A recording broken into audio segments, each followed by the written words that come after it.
La recherche d'emploi, c'est toujours un peu galère. Par où commencer? À qui envoyer son CV? Faut-il relancer? Pour être efficace dans vos recherches, suivez le guide.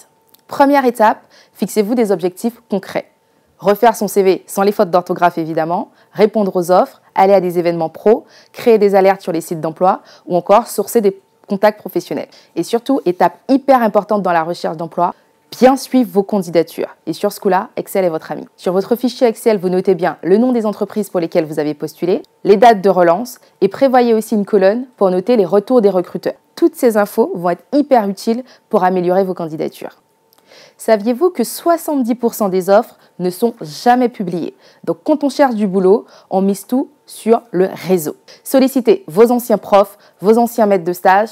Et pour multiplier les contacts professionnels, vous pouvez aussi vous tourner vers les salons, les conférences. L'idée est de faire plein d'événements qui vous permettent de rencontrer des pros. Et enfin, quand on cherche du boulot, pensez bien à soigner votre e-réputation. Vous remplissez bien votre profil LinkedIn avec les bons mots-clés et vous évitez aussi les photos de soirée sur Facebook, sur Instagram. Ok, vous cochez toutes les cases de la première étape.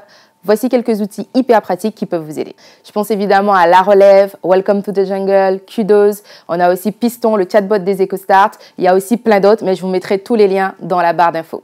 En plus de ces plateformes, vous pouvez aussi vous appuyer sur des structures physiques comme les associations, les missions locales, les cabinets de recrutement ou encore le coaching entre pairs. Dernier point, chercher du boulot, c'est aussi faire du service après-vente. Rassurer vos parents, gérer vos amis, répondre à plein de questions type « Alors, est-ce que ça avance? Tu dois être trop exigeant? Tu savais que la moyenne pour trouver, c'était 6 mois ?» Plein de questions. La solution la plus efficace, c'est d'expliquer votre démarche de manière factuelle. Dans quel domaine, le nombre de candidatures envoyées, les entreprises pour lesquelles vous avez postulé. L'idée, en fait, est de rassurer. Et du côté de vos amis, vous pouvez aussi leur demander des conseils, surtout s'ils bossent dans le même domaine. Si tous ces conseils vous ont été utiles, n'hésitez pas à liker et à partager cette vidéo. Et nous, on se retrouve très vite pour d'autres conseils. Vous pouvez aussi nous suivre sur les réseaux sociaux, Facebook, Instagram, LinkedIn ou encore Twitter.